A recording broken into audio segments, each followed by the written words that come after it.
Welcome, everyone. Tonight is the last session of the three-part mini course on the end of the world. And again, I get to welcome our visiting scholar, Dr. Jenny LeBenz, and to introduce her in a second. But first, I want to just give you the ground rules and also just remind you that today's session is called The Inauguration of the End Times. And already you see this paradox, this wonderful paradox of the beginning of the end and also a plural times. So just think about that as you learn from Dr. LeBenz. But here are the ground rules. I think you know this already, but we ask that all of you are muted. If you have a question, and I really want to encourage you to ask any questions, including clarification questions from the first two sessions, in the chat, and I will then pose them to Dr. LeBenz so she can address them, because there's a lot of sort of heady material and a lot of vocabulary that even if we use it a lot, like eschaton or eschatology, may seem strange, or even resurrection of the dead. These are terms that we kind of think we know what they mean, but the course has really challenged us to think about what we actually do know and what we don't know and how we know what we know. So please put that in the chat and we will break and I will ask them. Closed captions are available. Please note that on your screen, there is a CC, it says show captions, and you can click on it and then you'll get a sort of simultaneous transliteration of what's being said. And the mini course has been recorded and it will be up in full, not tomorrow, but in the next week or two, of course, given the holiday break, so you can review the material. Again, it is my great pleasure, and I always say it, but it's true. It has been so great to have Professor Jenny LeBenz here with us at the Alan and Joan Bildner Center for the Study of Jewish Life as our Bildner Visiting Scholar in the fall. Jenny has been very active, both with teaching this course. She did a lunch and learn for staff. She did a faculty seminar for faculty, and she is coordinating a rabbinics conference for advanced graduate students and faculty in the tri-state area in March. So she's just really done amazing work. Plus, she finished her second book. So it's just fantastic. Her title officially, as you've heard, but I'll say it again, is Associate Professor of Religious Studies at St. Francis College in Brooklyn. And her specialty is ancient Jewish literature and religion from a comparative perspective. Her first book, Socratic Torah, Non-Jews and Rabbinic Intellectual Culture, came out in 2013. And her second book, Beyond Hope, Rabbinic Eschatology of Late Antiquity in Comparative Perspective, is forthcoming from Oxford University Press. So please look for that if this three-part mini online course has whetted your appetites for knowing more about the world to come and Beyond Hope. I still want Dr. LeBenz to tell me more about that title. I think it's just so great. So without any further ado, here is Dr. LeBenz telling us about the inauguration of the end times. Thanks so much. Thank you very much, Professor Sinkoff, for that lovely introduction. As you mentioned about my other work, it leads me to want to contextualize the work that I do on the end of the world in rabbinic literature in terms of my previous research, which it seems at first not to fit. Basically, all of the things that I've published and worked on, including my book, but also other articles on various topics, are always about, and I didn't do this on purpose, but in retrospect, they're always about things at the margins, whether it's the status of heresy, or a Bible translation that's sort of quoted, sort of not by the rabbis, or an apocryphal book that is known to the rabbis, or non-Jews in rabbinic intellectual culture. It's always something.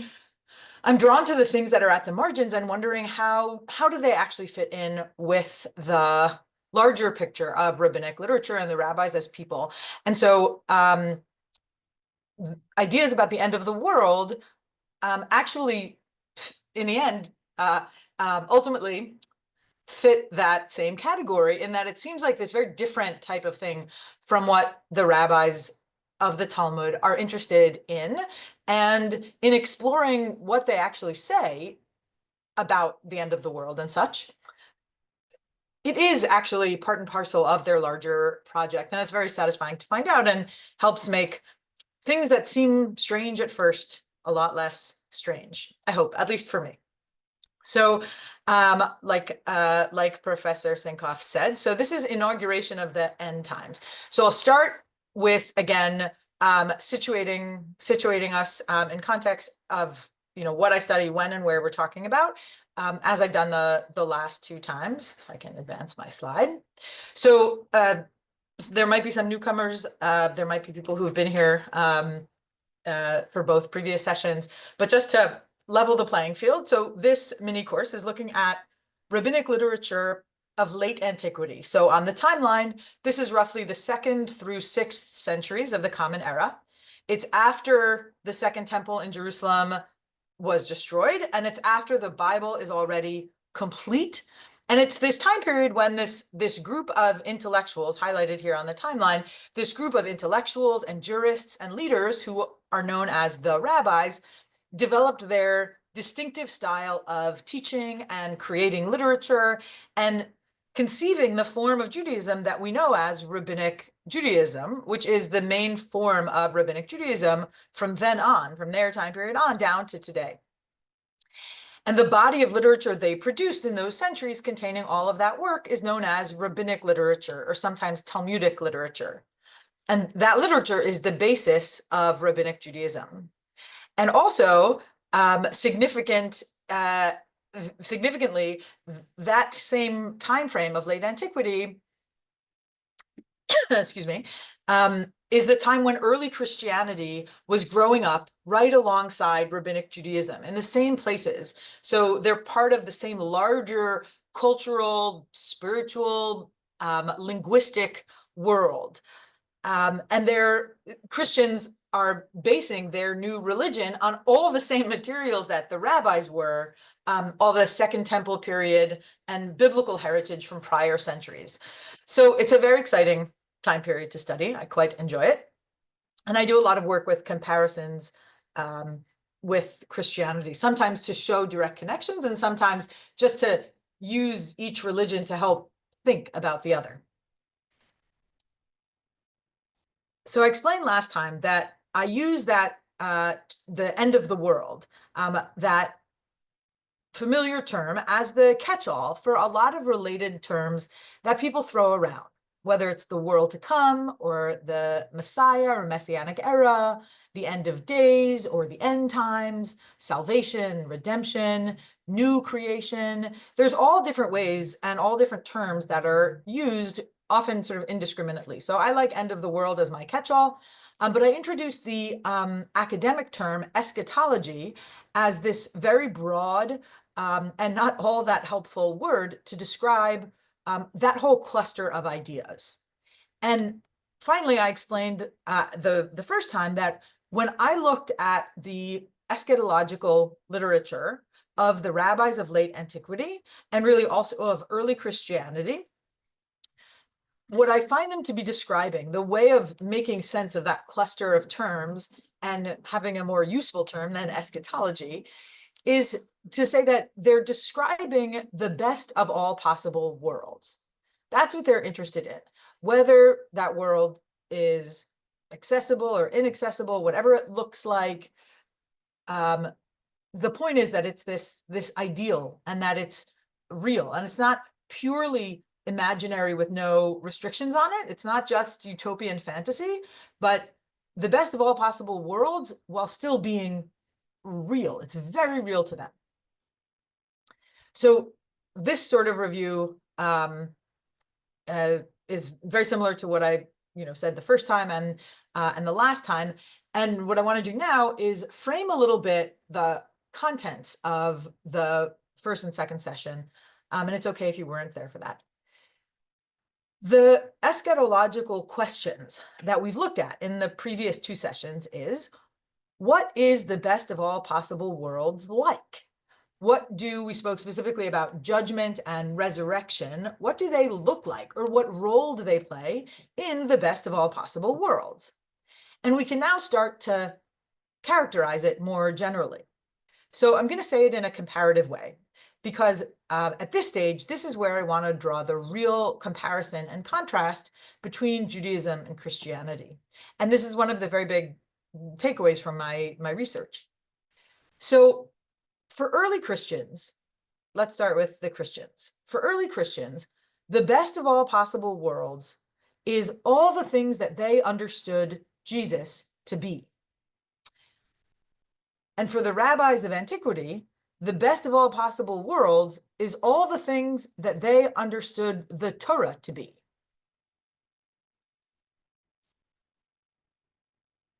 Right? That's the parallel. Jesus is to the Christians as the Torah is to the rabbis. And this may be surprising because we often think that if there are parallels to those things, Jesus and Christianity and the Torah and Judaism, if there are parallels in the other religion, well, then Jesus and Christianity would be parallel to a future Messiah in Judaism, because Jews tend to think about what Jesus means to Christians as the Messiah. And the Torah would be parallel to the New Testament, the Christian Bible, because we tend to think of the Torah as a book, and the New Testament is a book. But when we look at the role that each of those things, Jesus and Christianity and the Torah and Judaism, actually plays in the larger worldview of the religious authors, the New Testament and early Christian writers on the one hand, and the rabbis of classical rabbinic literature on the other hand, these are not the parallels, the ones you see here. The real parallel is between Jesus and the Torah, because they are seen to be microcosms of the entire world to come, or the best of all possible worlds. It's often mistakenly thought by Jews that all Jesus is the Messiah, but it's very important to understand that from a very early period, Christians thought of Jesus as God. The Messiah also, that's what the word Christ means, but that Messiah could mean, and Christ could mean a whole lot of things. What was important and what distinguished Christianity pretty early on was that they thought of Jesus as the physical, not representation, but the physical embodiment of God on earth. And so he embodied everything that was God. So that's why all the things that you could describe Jesus as, for them, that's the best of all possible worlds. That's the aspiration. And the Torah, yes, it's a book, and it has a great deal of physicality, right? It's written with only special ink and special people and special techniques. But the rabbis talk about the Torah as much, much more than a book. It is a life, the life of Torah. We talked about that a little bit last time. And it embodies, as this gift from God, everything that the best of all possible worlds could be. So let me say a little bit more about how Christians understand Jesus, in the sense of, if the best of all possible worlds for Christians is all the things that Jesus is, so how do they understand Jesus in that sense? Well, he is perfection. The New Testament says, be perfect as your heavenly Father is perfect. Jesus represents for them absolute divine power. So God is the singular autocratic judge, and absolute divine knowledge. So the fate of all people and all groups is known already to God in advance of the final judgment. Those are different from the ways that we saw in the first session that the rabbis will talk about judgment in the world to come. And Jesus also represents collective resurrection and rejoining of loved ones. Just like Jesus was resurrected and rejoined his disciples, so too that will happen to all people. He's referred to as the first fruits of the resurrection. So then there will be other fruits, right? That's emblematic for them of the best of all possible worlds. So for the rabbis, for whom the best of all possible worlds is all the things that the Torah is, what is the Torah for them? Number one, it is imperfection.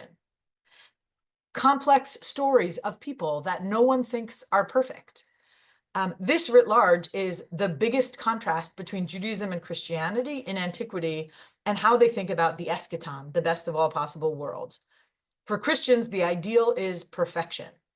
And for the rabbis, the ideal is sitting with imperfection.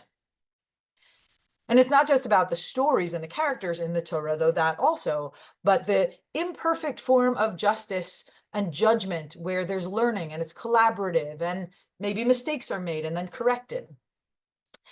And likewise, the best of all possible worlds is characterized by the collaboration and imperfection and learning process that is rabbinic judgment and rabbinic Torah study, right? What do they do all day? They study Torah. And how do they do it?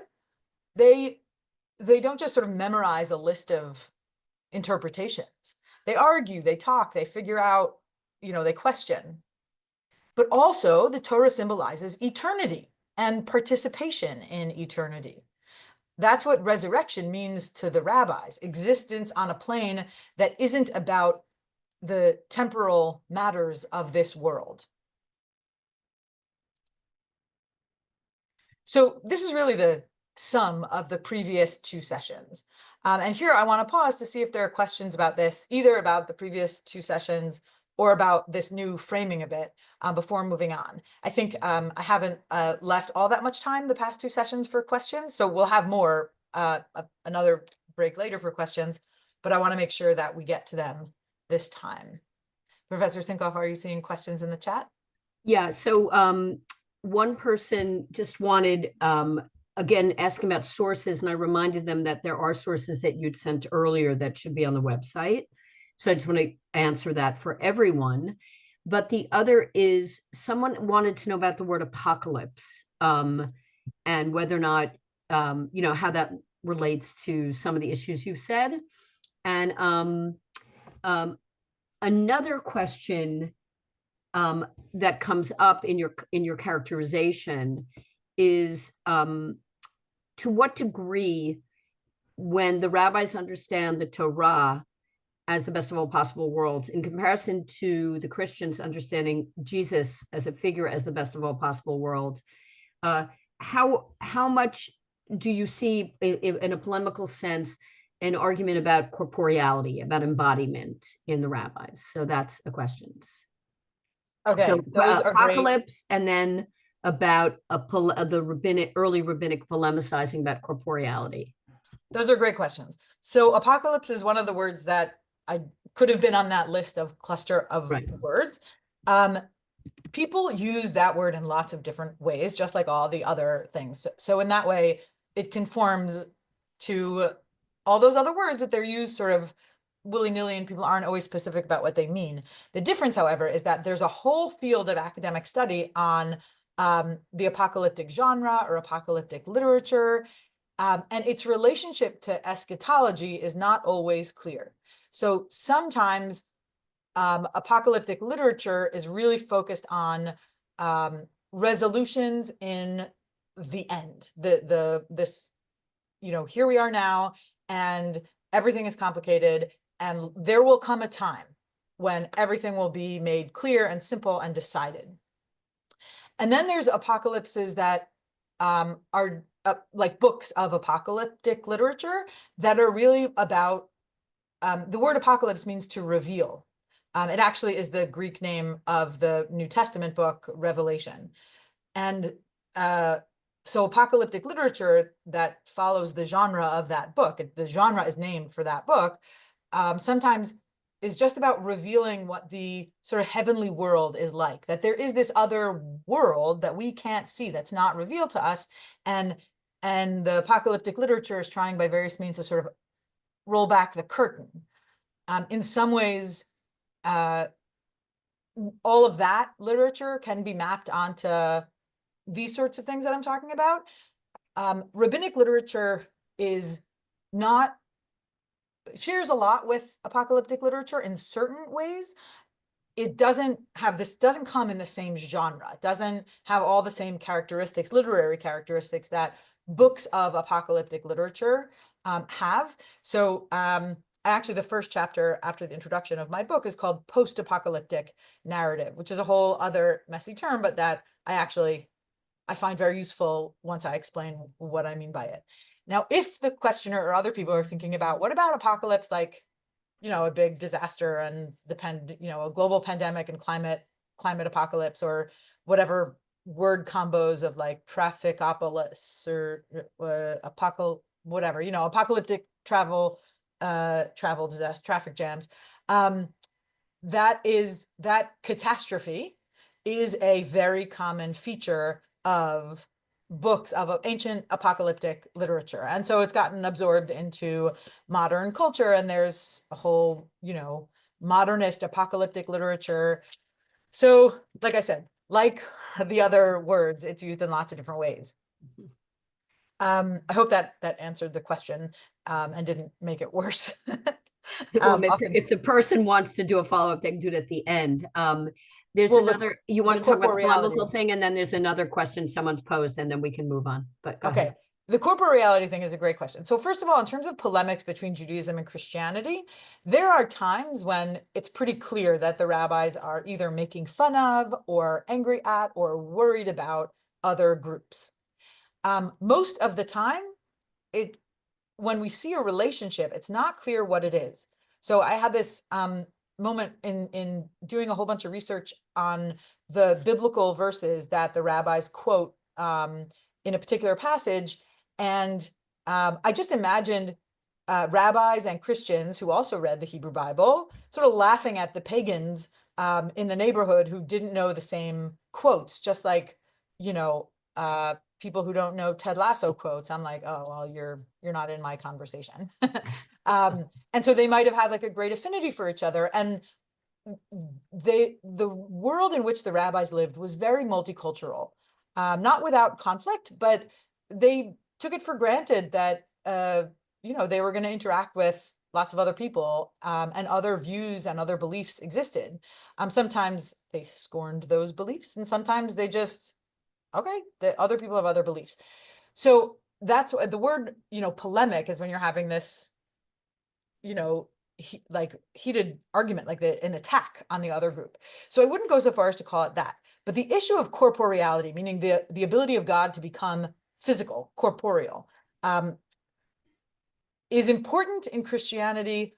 It's really important in Christianity, and it's possible, though there's no way to prove this, but one possibility is that the nature of some of the differences between Judaism and Christianity are because the Christian ideas are premised on the idea that God became a human being. And that creates a very different relationship between human beings and God that is not possible in a Jewish worldview. In any Jewish worldview, God can't become physical, and so we can't become God. Whereas in ancient Christianity, and in some forms of Christianity throughout history and today, particularly among Orthodox Christians, which doesn't mean they're more religious, Orthodox as in Eastern Orthodox Church. Orthodox Christians and all of ancient Christianity had a very important theology or principle called theosis, which literally means becoming God. And the goal of existence is to become God. And you can maybe start to do that in this life, but that's the role of the world to come. That's when you can become God, either quickly or slowly. And that's because if humans, if God could become, and they say this explicitly, if God could become human, then humans can become gods. This, by the way, when I came to understand a lot of this material, gave me a whole new view on Christianity and the sort of elegant theology that I don't share, but that I can see the appeal of, and the sort of philosophical coherence of, in a way that most Jews who are raised as Jews are, I don't know how, I don't think anyone ever told me this, but we all kind of grew up thinking that the idea of Jesus was just weird or just like dumb, right? Which obviously a couple billion people can't just all be following this meaningless idea, but it's very hard to figure out, like, what is it really, what is it really about? I knew someone a while ago who said he had that moment of sort of really empathizing with a faith that was not his, but sort of seeing its value was when he realized that the image of Jesus on the cross was about suffering. And that was really moving to him. Doesn't move me, but this idea of God can become human so humans can become God, I think is really powerful. And it may be, determinative of specific Christian beliefs that the rabbis wouldn't come near because that's just not in their realm of thought. I hope that made some sense. What was the other question? Okay, the other question is, does God cede some control to people in the best of all possible worlds? For the rabbis, absolutely. Absolutely. In the same way that in this world, God cedes control of Jewish law. And there's all sorts of different ways in which that's expressed. But for instance, in our first session, we talked about collaborative judgment. That's, totally characteristic of rabbinic judgment and interpretation of the Torah. And they embrace that, the rabbis. They think that's as it should be. Sometimes people think about rabbinic debate and uncertainty and lack of clarity or lack of inconclusiveness. Sometimes people characterize that as a concession to the broken world we live in. What are you going to do? This is as good as we can do here. But in the next world, in the world to come, or in the end of time, or when the Messiah comes, everything will be clear and everything will be resolved, and we won't need to have debate. But that's not actually how the rabbis portray it, which I think is pretty cool, and bridges really nicely into the next things I want to say, unless there was any other. No, we're good. We're good. You can go. You can Okay, go. great. Great. Okay, here we go. So what we've been focusing on so far is that eschatological question of what is it like, the world to come, or the best of all possible worlds. But the next question, which I hinted at several times but didn't really develop for you, is how or when can we access the best of all possible worlds? And here is where it turns out Rabbinic Judaism and early Christianity are nearly perfectly aligned. The answer to this question is embedded in a term that scholars of early Christianity started using quite some time ago, but hasn't been applied to Judaism yet until my forthcoming book. And the term that answers this question is already, not yet, or already and not yet. It's written in different ways by different scholars. Sorry, I'm trying to advance a slide and nothing's happening. There we go. It's this elegant and simple concept, really. The world to come is already accessible in this world, but only partially so. It's not yet fully accessible, okay? Already, not yet. We do look forward to a final consummation of the world to come, the full instantiation of the best of all possible worlds. But it's not only in the future, it's already possible to access, at least in part. So when I said about how we can access the best of all possible forms of judgment already, and how we can taste eternity and even resurrection already in this world, those are examples of the already. I like to think of redemption, another word that can mean a whole lot of things. That's part of that whole cluster. I like to think of redemption as immersion in the best of all possible worlds. And I like that because it captures that it can be partial, or it can be total, and it can be temporary or permanent. And you can even have one foot in and one foot out, because the best of all possible worlds is real, like I said, to the rabbis, to the Christians, and it can be partially immersed in. Insofar as one is immersed in the best of all possible worlds, aspects of it even, that's redemption. Now, the title of this session is the inauguration of the end times, and that's because this idea that it's already accessible depends on an inaugural moment. when it became possible to experience the best of all possible worlds. Scholars call this inaugurated eschatology because it's been inaugurated. So now let's turn to the inaugural moment when this already and not yet reality began, which, asking when that was is the same thing as asking really, when did the already start, right? The not yet was always a possibility. It wasn't always this way, though, that it was already accessible. So what happened that made this other world even partially accessible? Both Judaism and Christianity do for sure include a concept of full redemption at some point in the future. But for both religions, again, that's also not the entire story. So this is a yes and sort of argument. For Christianity, what happened when Jesus came into the world wasn't just that he taught a new message about God and love or whatever. That may have been what happened historically, but the religious meaning of his existence, the thing that launched the religion that today counts 2 billion plus adherents, is that his appearance brought with it access to the kingdom of God, to the world to come, to resurrection, to their understanding of the best of all possible worlds. He made it possible to already his scholars call it sometimes the Christ event, which includes everything from his birth to his life, and then his crucifixion and resurrection and his ascent to heaven.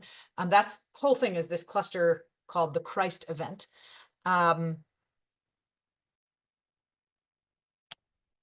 So the Christ event made it possible to already experience some of redemption. In the New Testament, that's called living in Christ. To the extent that one cleaves to Jesus, which is understood in lots of different ways by different Christians, one experiences the best of all possible worlds. And they await the full instantiation of that world when he returns in some future time. So what about the Jews? Well, most people think essentially that Jews are still waiting for the Messiah to come to make that possible, either in part or all at once. But I already showed you that the parallel to Jesus isn't actually a future Messiah, but the Torah. So one of the major arguments of my forthcoming book is that it's not that the Jews are still waiting for redemption to begin, but that it already began a long time ago, and we've been living in the already for quite some time.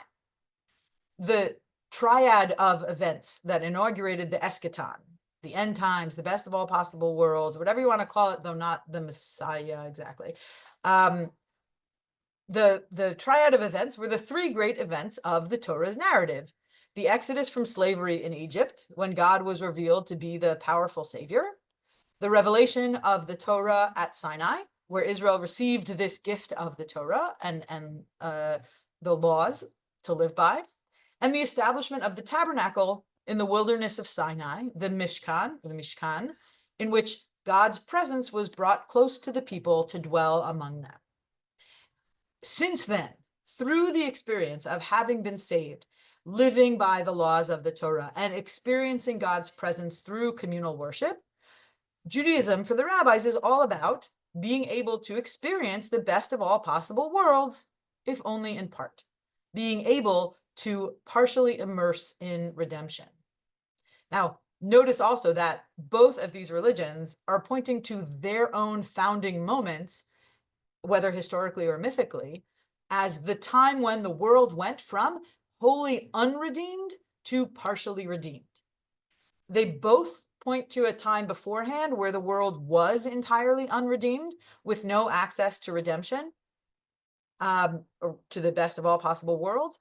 But they point to their founding moments as the divine inbreaking that made it possible to experience more. In other words, the whole point of both Judaism and Christianity is to access the best of all possible worlds while still residing in this world. Now, there are a few important points about what this means about eschatology. And someone in the last session asked a question to the effect of, what's the point of thinking about the end of the world?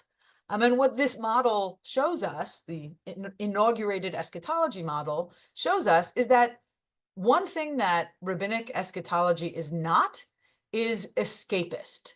It's not a way to think about something else entirely and escape into a fantasy land where everything will be better. Not that we can't also do that in our lives, or Jews have done that. But it's a way also, again, yes, and it's a way to be very present and appreciate the aspects of the present that are in fact the best of all possible worlds and can be appreciated as such and developed as such. This world as a whole for the rabbis is decidedly not as good as it gets. But what Judaism and Christianity are about is finding the redemptive aspects of this world that are already here that got here because of the divine inbreaking that inaugurated the redemption along with these two religions. The other thing to mention is that these three events, Exodus, Revelation, and the Tabernacle, map perfectly onto the three major festivals of Judaism in the way that the rabbis understood them or shaped them. So the Exodus, of course, is Passover. The Revelation is Shavuot, and the Tabernacle is Sukkot. So the rabbis not only think of all of life as engagement with eternity, a life of Torah, studying Torah, living by the Torah's laws, all of those things are the life of eternity, Chaye Olam, which we talked about last time, but they see these 3 points in the year as immersive experiences to relive those inaugural events. The last thing before I pause again for questions is something someone asked when I presented this a few weeks ago to colleagues at Rutgers in the faculty seminar. And that is, someone said, well, then what's not eschatology? And I kept thinking about that formulation of the question because it made me realize that the question was premised on the assumption that it would be a problem if everything was eschatology. And it relates to the very provocative question someone asked at the last session, which was, in 2024, do we believe any of this stuff? I can't speak to anyone's personal beliefs or the we, but that was how it was asked. And I thought it was delightfully direct. Both of these questions speak to what's the point of religion? And of course, there isn't just one point of religion, but I think there's a lot to be said for religion allowing people and pushing people to be connected to something outside of ourselves. So eschatology is that realm of religion that connects us to a world that isn't the horrible place we live in, riddled with wars and pain and insecurity. We can connect to this other world, but also see it all around us and experience it and cultivate it further, to have a horizon and a goal that can really be felt. So to my mind, it's really fun. Oops, I accidentally moved ahead. There we go. Nope. Where'd I go? No, nope. Okay. Sorry about that. Oh, wait. Where are we? Oh yeah, that's what I wanted to be on. Just one second. I have to get back to my outline of what I wanted to tell you.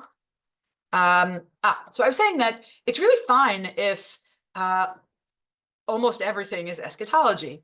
I think we people who think about the end of the world on any level have made a serious mistake in assuming that eschatology is supposed to be this very discrete subset of theology, a marginal realm where it's only for the real literal believers and has nothing to do with living our lives in the present. Scholars for decades, I'm trying to think of the year to say if more than a century, because in the very early 20th century, there were already people saying that what distinguishes Judaism from Christianity is that Christianity is about eschatology, the world to come, about later, about heaven, and Judaism is about the here and now. But that's a misunderstanding of both Christianity and Judaism, because the here and now, or can't tell which direction my fingers are in on your screen, but the here and now and the future to come are things that can exist side by side or intertwine and overlap. this is what I've learned most in my study, that Judaism and Christianity both share this really incredibly presentist, optimistic view of what the world is and what it can be, while accepting that it isn't yet as good as it gets. Now the fancy transition. But I'll pause here for questions. Okay, we have a lot of great questions, so Okay. buckle your seatbelt. Okay, so just starting, someone asked kind of early in this section, if you could expand a little bit on the Christian understanding of the phrase living in Christ. Yeah, so it's exactly parallel to living a life of Torah in Judaism. It was one that always puzzled me until I understood this idea of Jesus as the sort of embodiment of God, and he's sort of telling the people to cleave to him, to be just like him, to be perfect like Jesus is perfect, and to behave in certain ways, and to, Christians from antiquity down to today and tomorrow interpret what Jesus wants of them in lots of different ways. But to live in Christ means that when you do all those things, that whatever you understand Jesus wants you to be doing, then you are like Christ. You're sort of becoming God, and you're living in the best of all possible worlds. He is the redemption. He says, the Gospels say, he says, I am the resurrection. So you're living in resurrected times. And the rabbis talk about the Torah in the very, very same way when they talk about eternity and the Chayei Olam, the life of eternity, and just engaging in Torah or doing the Torah's commandments. The language they use is extremely similar. So it's very parallel. And in fact, it's a very commonly quoted and tossed about thing that many aspects of Judaism, the Talmud calls me'ein olam haba, like a little bit of the world to come. And we say that all the time, like it's nothing, but or that it's just saying like, oh, that was heavenly. But the rabbis, I think, mean it as literally as they can mean things. In fact, there's a really beautiful article, I forget what it's called, by a professor who I really admire a lot of her work, Christine Hayes, where she goes through a whole bunch of examples. I think it's something called like Heaven on Earth. She goes through a bunch of examples of these, but never talks about eschatology. And not because, she's not thinking deeply. It's a really thoughtful article, but because, well, my book didn't come out yet, but because it hasn't, it just hasn't been framed in that way as something actually literal, that, the rabbis think redemption, you can experience redemption now. So it's not beyond hope. We're going to get to that. Okay, great. Okay, so here's another question. So what about the Messiah? Where does he, if I can use the male pronoun here, how does the Totally Messiah can. play out in this eschatology of alreadiness, right? You're really emphasizing the already less than the not yet, right? So what's with the Messiah in the end times? Someone asked. A little bit more deadly. Yeah. So the Messiah is a fun little paradox. Basically, you name it, they said it about the Messiah. They never really explained what it means, and if they do, then they argue about it. There is one section it's about 2,500 words in the original Hebrew and Aramaic, and 5,000 words in my translation, because there's more words in English than Hebrew. A section of Talmud that is the most concentrated discussion of the Messiah. This is in, for those for whom this will be meaningful, it's in Perek Chelek, the last chapter of Masechet Sanhedrin. If the last sentence or two was meaningless to you, don't worry, pick up where we left off. And in that section, it's quite long, it's like 2.5 or 3.5 folios, which is a really long time for the rabbis to stay on one topic. it's a really long time for me to stay on one topic too. They say everything and its uncle that could be said. So the Messiah, well, they talk about lots of different things, but for example, they say the Messiah is going to be in the future, and his name will be whatever my name is. And then someone says 2 separate times, there's no Messiah. And then other people say, well, we had a Messiah, but it was during the time of Hezekiah, and we used up all of our messianic era already. Others say, I'm so terrified about the forthcoming Messiah and all the catastrophe that will come before the Messiah. I hope never to see the Messiah. Which is a funny thing to say about the thing they were trying, if they were trying to just convince people to, contemporary Lubavitch, Chabad Lubavitch Hasidim, to behave in a way, follow the Torah, and then the Messiah will come. They do not make a good argument for that. They say, oh, I really hope I'm dead when the Messiah comes. It's going to be very bad. And again, they say the Messiah, there is no Messiah for Israel, one rabbi. And nobody really is upset by that in the Talmudic text. So what I think they're doing with the Messiah in very brief summary is to say they inherited this concept of a Messiah and lots of texts and ideas about it. They knew that it was a big deal for the Christians, their neighbors, that they had this Messiah who they kept talking about instead of stopping to talk about him in the first century, like all the other Jews who said they were the Messiah. They embraced the idea that the Messiah is 100% paradox, and that they could sit with paradox and let it be all these things and not nail it down in the way that the Christians do. I did not intend that pun. Professor Stinko just got it. I really didn't intend that. Anyway, the Christians there is a paradox in the Messiah, and that he's both God and Jesus. I'm sorry, both God and human. That's the big Christian paradox.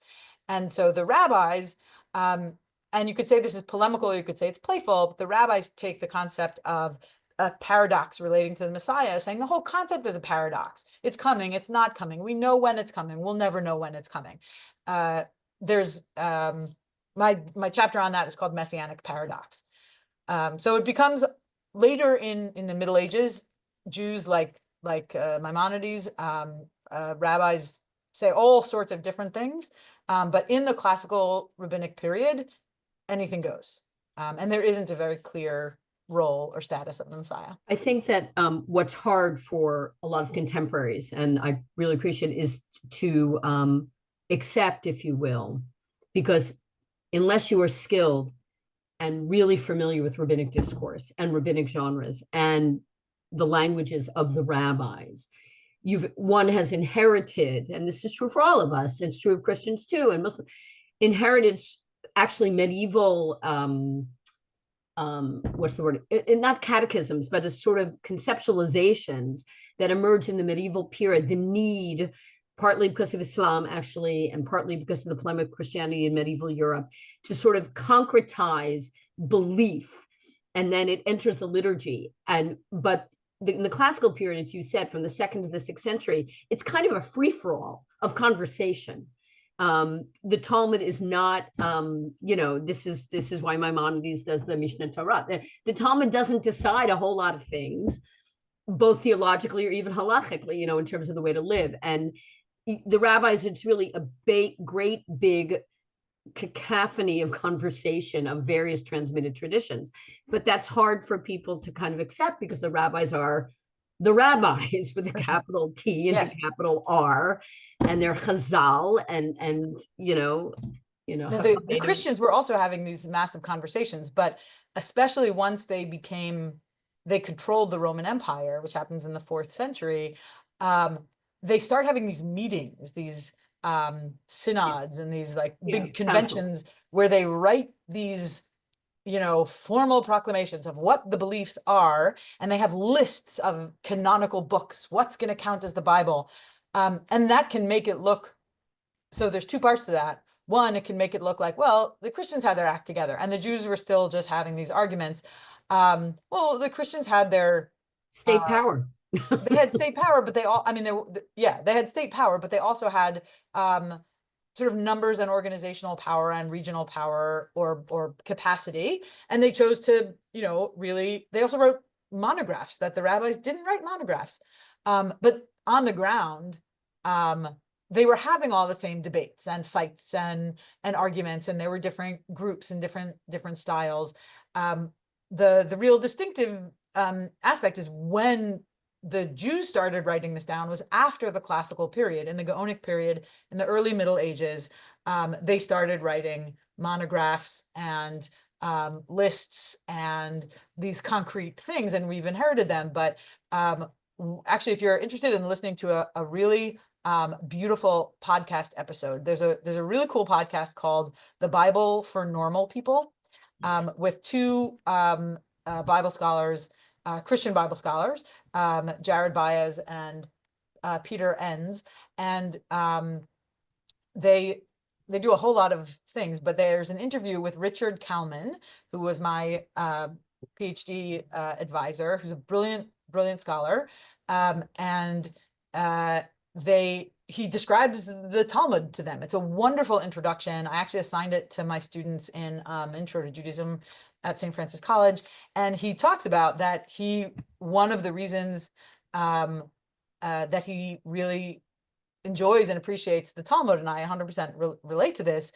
He also happens to be a conservative Jew, as do I, as am I, is that Judaism is a conversation, and in the Middle Ages and often in modernity, it ceases to be that so much. But the founding period is that form of Judaism that it's not perfect. I don't want to retain everything from it. It certainly has some darker undersides, but insofar as things are collaborative and conversational and not hammered out, I like that. So we have two other really great questions. I think I'm going to do the second one first. I think it's going to be a shorter answer, but maybe I'm wrong. It's a great question. I'm not known for my short answers. Sorry. Hey, that's what we get paid for. We get paid for a lot of info. That's what we do. So this is actually from Professor Weiss. I'm just laughing to myself because I know my mother is on the Zoom, and for about a decade, when she asks how my research is going, I just say good. So she's probably laughing very hard at I'm 100% known for my short answers over dinner about my research. Go ahead. So the other question. Pass the butter. Okay. So here's Professor Chava Weissler says, so for in the rabbinic imagination, was the world before Sinai, the world of the matriarchs and the matriarchs, completely unredeemed before Sinai? Yeah, they have a problem there, don't they? So they do a couple things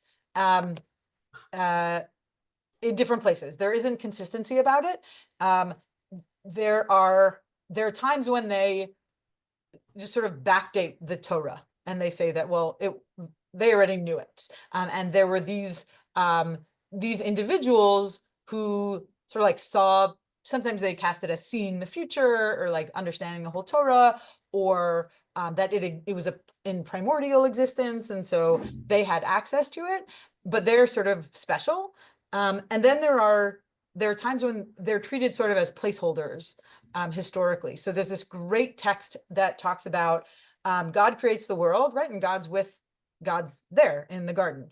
And then after various bad behaviors of people, God retreats and retreats further and further and further until God is in the seventh heaven, the farthest you could be from humanity and from earth.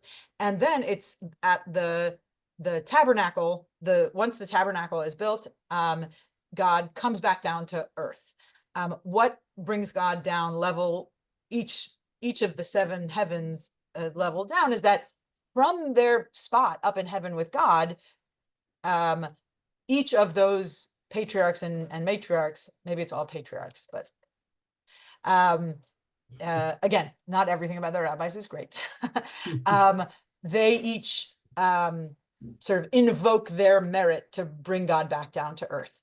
So they definitely don't resolve it entirely, but they have different mechanisms of sort of, as that comes up, making it be. But there's no question that the divine inbreaking that's represented by the Exodus and the Exodus, the Revelation, and the Tabernacle is unparalleled, and a this changes everything moment for the rabbis. Right. So I'm not going to ask the question, but really what your triad is an immanent God, a God that's present, feelable, right? And then the question is what happens after the triad is over. But just, I know it goes to Torah, but let's. It's always here. Yeah.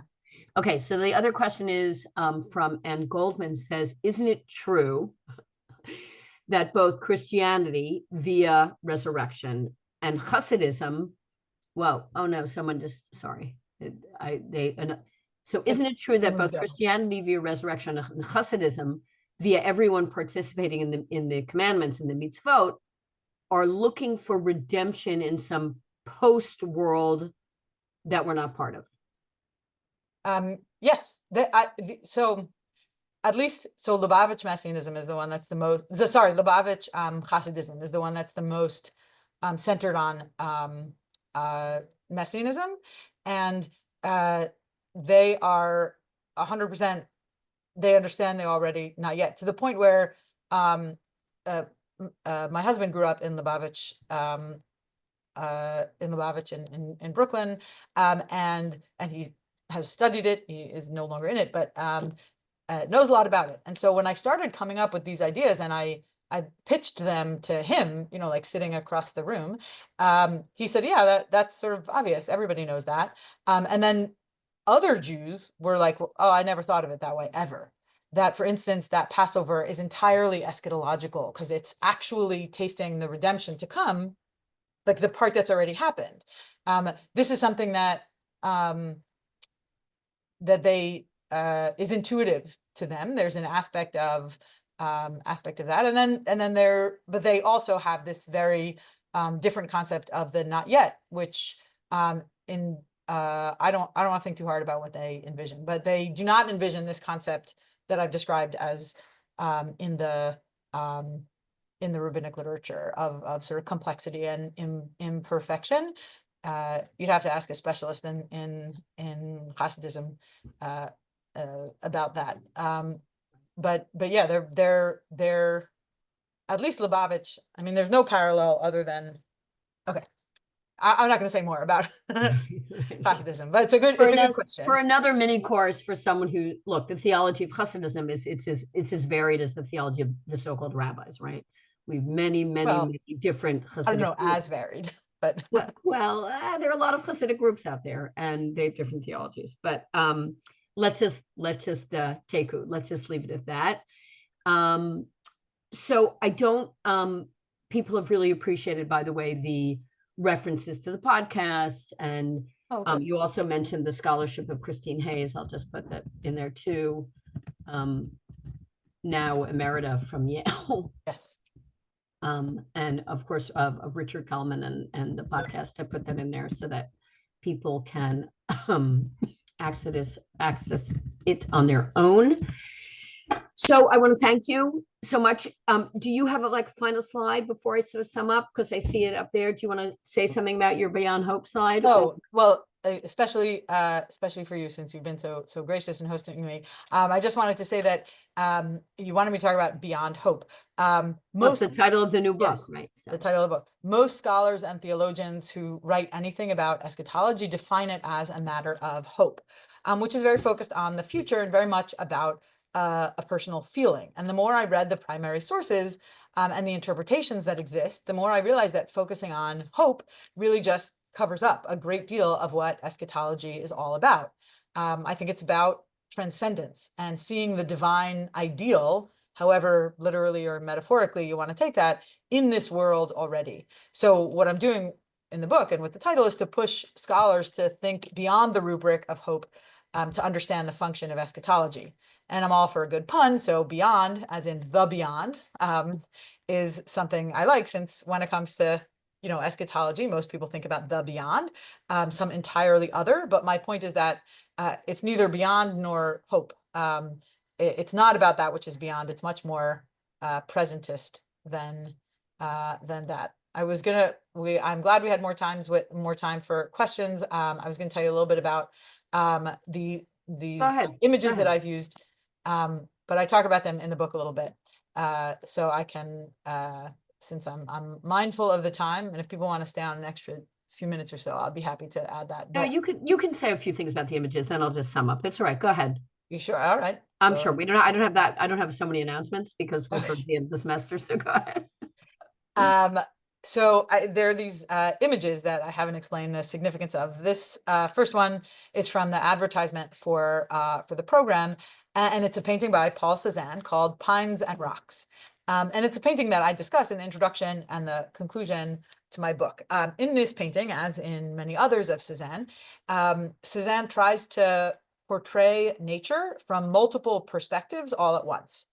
And there's a French philosopher, Maurice Merleau-Ponty, who says that, and this is a quote, this is, I don't remember exactly what year, but a couple of hundred years ago, he says that Cézanne discovered what recent psychologists have come to formulate. The lived perspective that we actually perceive is not a geometric or photographic one. That's the end of the quote. And this anguished Cézanne because he was trying to capture something that couldn't be captured. He wanted to capture in a painting all the angles and perceptions that are possible, but to put them in a flat painting. And Merleau-Ponty says that for Cézanne, he was a contemporary, that all the partial views one catches sight of must be welded together. All that the eye's versatility disperses must be reunited. So I imagine sometimes that the rabbis painted the eschaton as Cézanne painted nature, sort of engaging and disengaging from their own reality and perceptions with at least some self-awareness, trying to bridge the gaps between reality, imagination, and perception. Merleau-Ponty describes Cézanne's process of painting in ways that I think have to be really similar to what the rabbis were trying to accomplish when they wrote about eschatology. He says about Cézanne that he considered himself powerless because he was not omnipotent, because he wasn't God, and wanted nevertheless to portray the world, to change it completely into a spectacle, to make it visible how the world touches us. It's not enough for a painter like Cézanne, an artist or a philosopher, to create and express an idea. They must also, says Merleau-Ponty, awaken the experiences which will make their idea take root in the consciousness of others. So figuring out what the rabbis were trying to articulate isn't a math problem or a simple issue of accumulating straightforward declarations that they make. I think they express themselves in lots of ways that take lots of excavating and lots of openness. And so this painting means a lot to me, and I think captures and reflects a lot of what's happening both in sort of my writing and in my thinking about how the rabbis wrote. It's one that I became aware of my first year of college at Barnard College, in an art history course where we spent some time on this painting and read the essay by Maurice Merleau-Ponty. The second one is easier, quicker, I should say. This is M.C. Escher's Drawing Hands. Basically, in this session in particular, I described how this world and the next world are inherently and paradoxically intertwined and overlapping, and it's not possible to separate them from each other. And so if you're not already familiar with this painting, with this drawing or etching or something, if you take a look at it for a second or two, you'll see how that matches. So those are just the images that I wanted to give some explanation to. And that's it. You can look for my book release sometime in late 2025. Great. Fantastic. So, and we, depending on when if you're doing because you're local, if you're doing either a webinar or a public talk, we'll try and let people know about that too, even though they've benefited from these 3 sessions. So thank you so much. I want to, before I just close up, to thank Dr. Labenz. I want to thank the staff of the Alan and Joan Bildner Center for the study of Jewish life, Karen Small, the managing director, who really make sure everything happens day to day. Sarah Portillo, the program coordinator, Robin Auerbach, our program coordinator, both have worked tirelessly. Darcy Marr publicizing this. We have it sounds like a lot of people. It's actually not that many people, not full time, all of them. And also, it really is important for me to let people know that the Bildner Center is really primarily self-supporting, and we can't do and cannot offer these free programs without your support. And so we do hope you will think about us as you think about your year-end gifts. I'm going to be very bold here. You know, the Bildner Center is a unit of the School of Arts and Sciences at Rutgers. We are present on the College Avenue campus. We have a national reach, and we really make the Jewish experience visible on campus. And it is very important. And we do so with the highest level of intellectual and academic engagement. I think this course is evidence of that, and everything that our other visiting scholars have done over the years. So please do support us, and please spread the word about our programs. If you're not for some reason on our mailing list, make sure you get on it. We have some great public programs for the spring as well. The next event that we're co-sponsoring or partnering with is a fantastic event, a very rare and really extraordinary theatrical event at the McArthur Theater in Princeton on January 26th. You can buy tickets on the website. We have a block. There will be a reception, and there will also be a conversation with Dr. Rebecca Erbelding, who actually also spoke at Rutgers several years ago, who wrote a book on the War Refugee Board, but also was the archivist at the U.S. Holocaust Memorial Museum, who received this anonymous photographic album that she then was able to understand its provenance. And it's a Nazi era family album by people living right outside the gates of Auschwitz-Birkenau. So it should be an extraordinary, the play has been, celebrated. It was in New York, and now it's coming to Princeton. So we hope you can buy tickets and join us for the reception, co-sponsored by the Bildner Center on January 26th.